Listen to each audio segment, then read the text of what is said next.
Mes chers amis, bonjour et merci de me retrouver sur cette chaîne d'information, de divertissement, de tout et n'importe quoi. C'est fantastique, vous êtes là avec moi.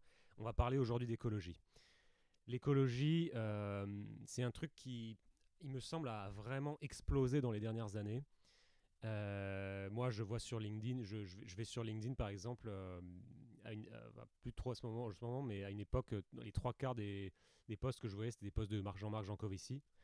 Euh, donc, c'était pas quelque chose que je voyais il y a 10 ans, clairement pas. Il n'y avait pas une telle prise de conscience sur ce genre de sujet. Et je voudrais vous donner quelques éléments de mes propres opinions sur ça et essayer peut-être de faire un pas de côté, de voir un petit peu selon un point de vue qui, je l'espère, n'a pas été trop mentionné jusqu'à maintenant. Euh, donc, euh, donc l'écologie, c'est vrai que ça, ça a vraiment explosé là, depuis un certain temps. Et je me demande, en fait, dans quelle mesure c'est justifié et dans quelle mesure, en fait, on y met des choses qui, finalement, n'ont pas forcément à voir avec l'écologie. Il y a notamment un gros courant de pensée en France qui consiste à envisager l'écologie comme étant une matière spécifiquement de gauche. Et en fait, quand on y réfléchit bien, on peut se demander pourquoi l'écologie devrait être de gauche. Alors je dis pas ça parce qu'il faudrait être de droite, hein, mais je m'en fous complètement.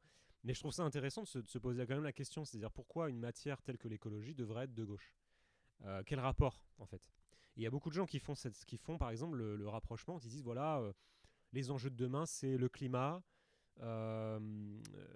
les réfugiés climatiques, l'énergie et la justice sociale.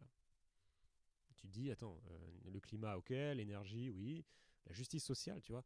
Et en fait, c'est des sujets qui sont complètement liés dans la pensée générale, dans la pensée commune, en fait. Et je réfléchis, je me dis, mais pourquoi il ne pourrait pas exister une écologie de droite?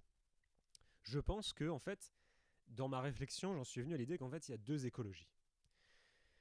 Il y a deux manières vraiment de comprendre l'écologie. La première manière de comprendre l'écologie, c'est dans une mesure vraiment stricto sensu et surtout qui va jusqu'au bout du concept. Si on veut aller jusqu'au bout du concept d'écologie pour comprendre les choses de manière vraiment de tout voir sous le prisme de l'écologie, ça veut dire quoi? Ça veut dire qu'on en vient à une vision du monde selon laquelle finalement la nature est première. Et ça c'est hyper important. C'est-à-dire la nature, c'est l'étalon. Donc comprendre la nature, comprendre le monde, c'est nous comprendre nous-mêmes. Le problème, c'est que ça, pour moi, c'est une idée de droite.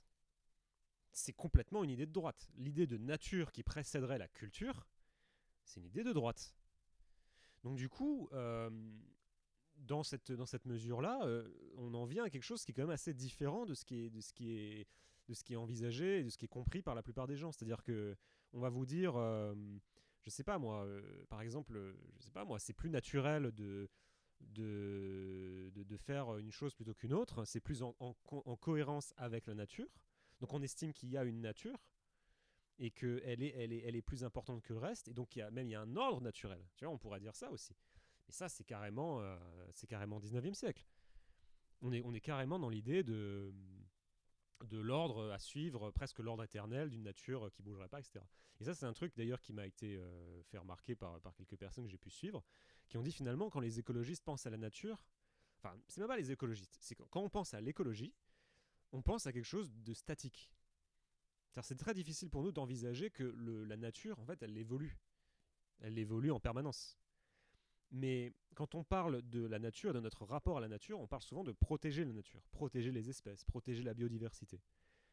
Et comme si finalement, vous voyez, on parle souvent par exemple d'un écosystème. L'écosystème, c'est pas un ensemble fixe, il va évoluer, il va peut-être certaines espèces vont disparaître, d'ailleurs que ce soit sous l'action de l'homme ou pas. Et il va y avoir comme ça voilà, il y a une histoire naturelle. C'est pour ça qu'on parle d'ailleurs d'histoire naturelle, c'est parce que ça bouge en fait, ça bouge beaucoup. Et mais voilà, dans l'idée commune, je pense qu'on est vraiment dans un monde aristotélicien de l'écologie, qui est pensé avec l'idée que finalement les besoins de l'homme doivent être réduits à leurs besoins naturels. C'est-à-dire qu'il n'y a pas enfin, il n'y a pas vraiment de. Oui, il y a pas vraiment enfin, souvent, quand on parle d'écologie, quand on parle on a souvent tendance à distinguer les besoins entre voilà, des besoins qui seraient plus naturels que d'autres, qui seraient plus importants. Euh, je sais pas, un truc qui me vient, c'est par exemple le fait de. Il y avait une députée écolo, une maire, la maire de Poitiers, je crois, qui avait dit le fait de prendre l'avion, le fait de l'aviation ne doit plus faire partie des rêves de la jeunesse. Et tu vois, c'est une manière de dire finalement, les rêves doivent se restreindre en fait. Les rêves doivent se restreindre euh, à ce qui est possible dans un monde où l'énergie se raréfie, etc. Donc il y a vraiment une restriction sur une vision de l'homme qui sera beaucoup plus, qu'on conçoit en tout cas, comme euh, possible dans un monde à faible énergie et surtout beaucoup plus lié à la nature de l'homme. Et c'est là où je pense qu'il y a vraiment une visée de droite. Je ne sais pas si je me fais bien comprendre. Mais en gros ouais, si, la gauche, qu'est-ce que c'est que la gauche? Peut-être je vais aborder les choses sous cet angle-là. Qu'est-ce que c'est que la gauche? Fondamentalement, qu'est-ce qui définit la gauche? Tiens, moi, en un mot, si je devais définir la gauche, c'est le progrès. C'est tout. Voilà, le progrès. Si vous croyez qu'il y a un progrès humain possible, si vous croyez qu'on peut améliorer ses conditions de vie, disons, que ce soit de manière indéfinie ou pas d'ailleurs, mais si vous croyez qu'il y a une perfectibilité humaine, je pense que vous êtes plutôt de gauche. Dans cette mesure-là, vous êtes plutôt de gauche. Mais si vous estimez, comme c'est le cas des écolos aujourd'hui, que le monde de demain sera nécessairement moindre que le monde d'aujourd'hui, vous ne croyez plus tellement au progrès, donc vous êtes plus tellement à gauche. Le communisme, qu'est-ce que c'est que le communisme? Si je prends l'exemple, bon, c'est pas, toute la gauche ne se résume pas au communisme, mais c'est vrai que l'idée du communisme, c'était quand même de construire un monde meilleur. Construire un monde meilleur, redéfinir un homme nouveau, qui sera, ouais, enfin, qui sera meilleur, quoi. Enfin, je sais même pas. Il y a vraiment cette idée dans le communisme de redéfinir l'homme. Alors qu'en écologie, bah, il n'y a pas de redéfinition de l'homme, en fait. C'est de ramener l'homme à son état naturel. Mais ça, c'est de droite. C'est revenir à. En fait, c'est une manière de dire que c'était mieux avant. Donc c'est revenir à avant. Donc c'est comme une idée de droite, c'est comme une idée réactionnaire. Moi, je pense que quand on la prend au sérieux, l'écologie prise au sérieux, prise jusqu'au bout, quand on va jusqu'au bout du raisonnement, on aboutit à une idéologie de droite. Voilà, c'est pas grave, mais on aboutit à quelque chose finalement de très réactionnaire. Oui, puisque ça s'oppose au progrès. Il y a une méfiance du progrès technologique. Il y a une idée que le progrès technologique ne sera pas suffisant pour nous faire aboutir pour résoudre les problèmes. Voilà, pour tout simplement résoudre les problèmes qu'on pourra avoir demain. Et, et ça, c'est. Voilà, donc c'est pas du tout quelque chose qui est compris comme étant. Comme allant de soi, en fait. Et ça je trouve assez rigolo, c'est que finalement, si vous dites à des écolos qui sont de droite, bah, ça va pas leur faire plaisir, quoi. Ils vont pas se sentir bien, tu vois. Ils vont se dire, bah non, moi je crois en la justice sociale, je crois à la collectivité plus qu'à l'individu, ou, tu vois, ils vont te sortir des trucs comme ça. Mais la réalité, c'est que si on prend comme principe que la nature est plus importante que l'homme, enfin que ce que l'homme peut créer, parce que l'homme en soi ça veut rien dire, mais ce que l'homme peut créer, la culture humaine, bah, on est sur une idée quand même plutôt réac. Bon, après c'est à chacun de voir est-ce qu'il veut être réac, est-ce qu'il veut être autre chose. Mais c'est vrai que mettre les deux ensemble, mettre l'idée de progrès social avec l'idée, de le lier comme ça, comme si c'était une évidence, comme si ça allait de soi de parler de climat et de progrès social, pour moi ça me semble très bizarre. En fait, il n'y a aucun rapport en fait. On met les choses. Il se trouve que les écolos ont envie de mettre ça ensemble parce que bah voilà, ça les intéresse. Ils voient les choses comme ça. Mais en vrai, ça n'a aucun rapport. Ça, c'est la première forme, le premier axe que je prendrais pour parler d'écologie. Le deuxième axe que je prendrais pour parler d'écologie, c'est vraiment est-ce qu'on est obligé d'aller jusqu'au bout de la logique en fait? C'est peut-être là où je serais peut-être plus suivi. C'est finalement pourquoi on devrait aller jusqu'au bout de la logique? Pourquoi on devrait considérer que l'écologie c'est le problème numéro un? Est-ce que l'écologie ne doit pas être ramené à son juste principe de gestion du territoire? Au Moyen-Âge, par exemple, on sait, Georges Duby a documenté que. C'est pas Georges Duby d'ailleurs, c'est Roland Bechmann qui a documenté que. Bah, il y a eu une énorme déforestation en fait au moment de la construction des cathédrales.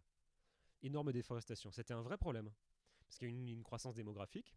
Il y a eu du progrès technique, bon, qui a accompagné une grosse croissance démographique, et donc bah, il y a eu plus de monde, et les gens ont commencé à grignoter sur la forêt pour accroître leurs champs ou des choses comme ça, ou par exemple, pour construire aussi, pour construire des édifices. Et ça a posé un grave problème écologique.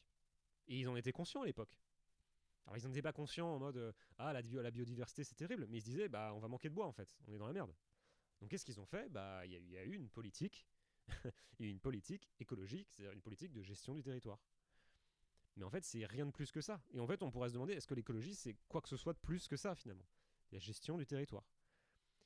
Parce que le problème, c'est pas seulement l'écologie, c'est les valeurs qu'elle porte l'écologie. Encore une fois, j'ai l'impression que j'ai dit 15 fois, mais l'idée que la nature est plus importante. L'idée qu'on doit protéger les espèces. L'idée que la nature est cette espèce d'ensemble un peu fixe qu'on est en train de détruire et qu'on doit protéger. Mais il y a une autre vision possible de l'écologie qui est plus cynique, peut-être, mais peut-être plus réaliste aussi, c'est de dire bah les espèces naissent et meurent, ma foi. Nous, on n'y peut pas grand-chose. Enfin, on y peut dans une certaine mesure, mais bon, on peut pas non plus être garant de la survie de toutes les espèces de cette planète. Donc, ma foi, on va se concentrer sur ce qu'on sait faire, c'est-à-dire on sait gérer du territoire, on sait protéger certaines espèces d'oiseaux ou d'insectes quand on sait les mesurer, quand on sait mesurer si cette espèce est présente. Maintenant, ce qui se passe au fond des océans, bah voilà quoi. Enfin, c'est triste à dire, mais est-ce qu'on peut vraiment, est-ce que c'est un réaliste d'avoir un objectif, si vous voulez, planétaire en fait, au niveau de l'écologie. Et moi j'oscille un peu entre les deux, à vrai dire, je suis pas sûr laquelle est la meilleure. Je suis pas vraiment sûr en termes idéologiques quelle attitude prendre, mais finalement, un des gros problèmes dans l'écologie que je me dis, c'est que il y a beaucoup la vocation à gouverner la planète. Et ça, c'est complètement irréaliste. Tu vois, aucun gouvernement de quelque espèce que ce soit ne peut régenter ce qui se passe sur tout l'ensemble de la planète. C'est impossible. Et pourtant, les écolos souvent disent ça ne passera pas par les nations, ça passera par au-dessus des nations. Donc, finalement, on est à une échelle planétaire, sinon rien, tu vois. Et en fait, bah ouais, mais donc ce sera rien parce que. Enfin, je veux dire, faut pas rêver, quoi. Tu vois, les gouvernements du monde vont pas se mettre d'accord demain sur tout un tas de trucs. Tu vois, qui sont des changements radicaux pour la société, tu vois ce que je veux dire. Enfin, c'est pas juste se mettre d'accord sur des tarifs douaniers, là, on parle de se mettre d'accord sur réduire de 20%, 25% la consommation de carbone, enfin, ouais, les émissions de carbone ou des trucs comme ça. Donc, évidemment, ça n'arrivera jamais. Et du coup, bah, en revenir à quelque chose de plus à notre échelle. Dire, voilà, à l'échelle nationale. L'échelle nationale, je suis pas un grand nationaliste. Mais c'est vrai que c'est une échelle qu'on connaît et qu'on maîtrise. L'échelle régionale, on connaît, on maîtrise. L'échelle des communes, on connaît, on maîtrise. Donc ça, à ce niveau-là, on peut agir et on peut faire des choses pour mieux gérer le territoire.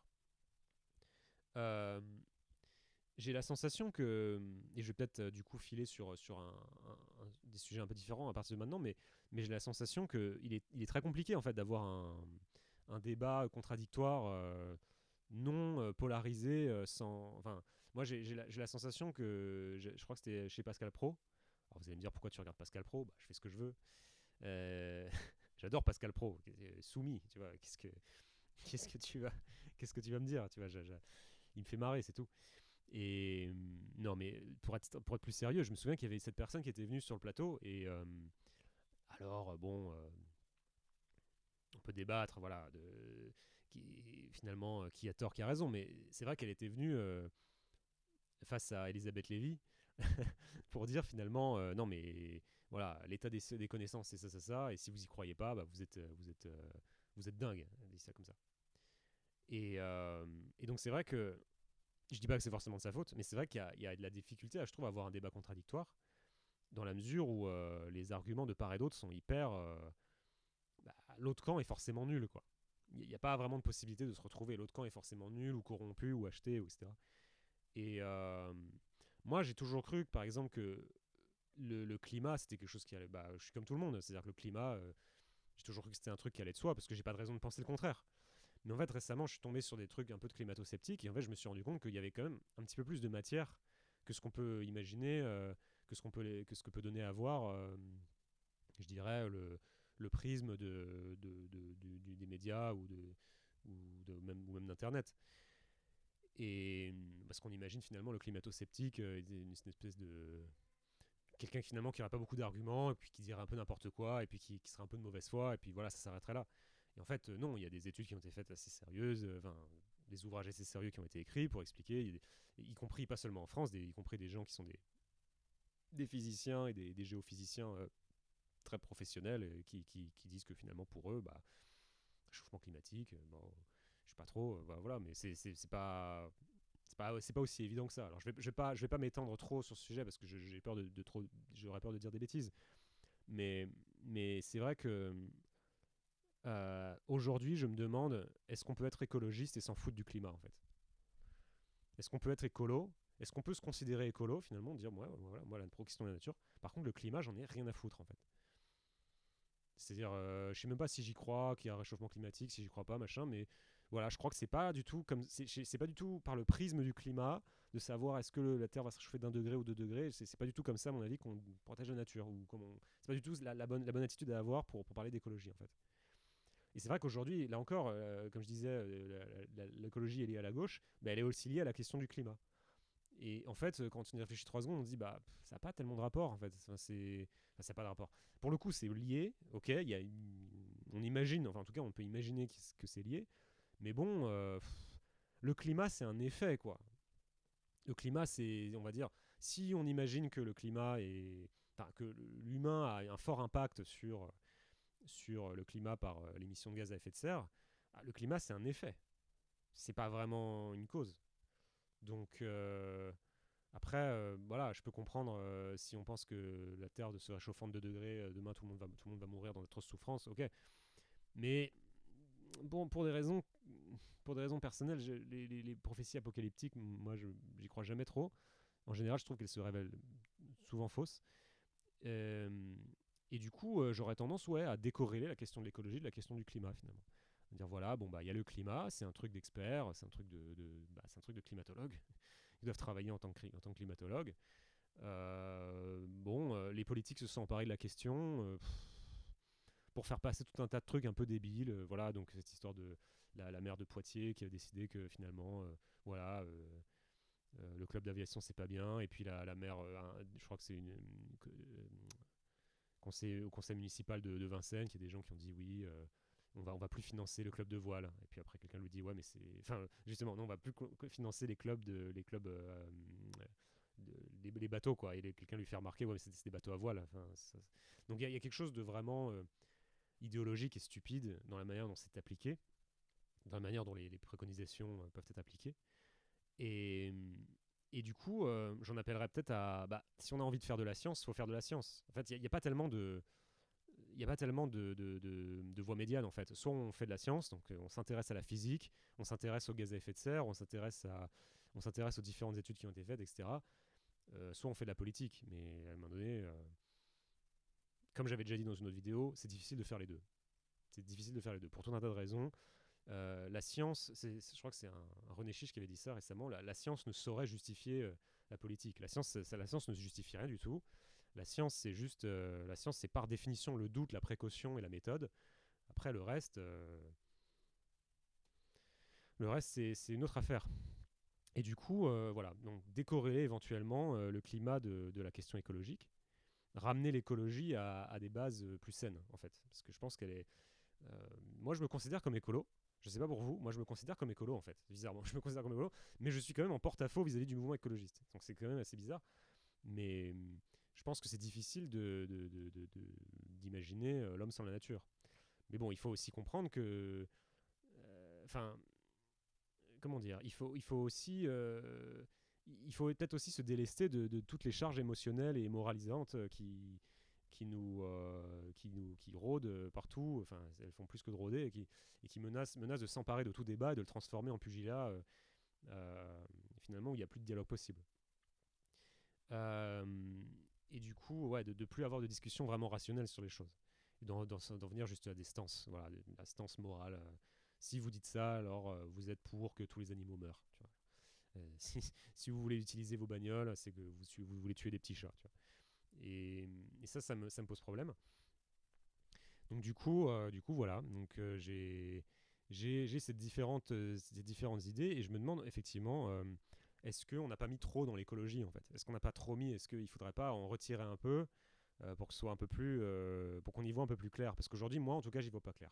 C'est-à-dire moi, pour moi, enfin, quelqu'un qui me parle d'écologie aujourd'hui, il y a 90% de chances que ce qu'ils me disent, je ne comprends pas ce qu'ils me disent en fait. C'est-à-dire je comprends pas je comprends pas où il veut en venir, je comprends pas les liens qu'il fait. Je Alors il parle de tout, de rien, il prend plein de sujets et puis il me dit oui mais tu comprends tout ça c'est lié parce que là dans la planète tout est lié, c'est des écosystèmes de machin.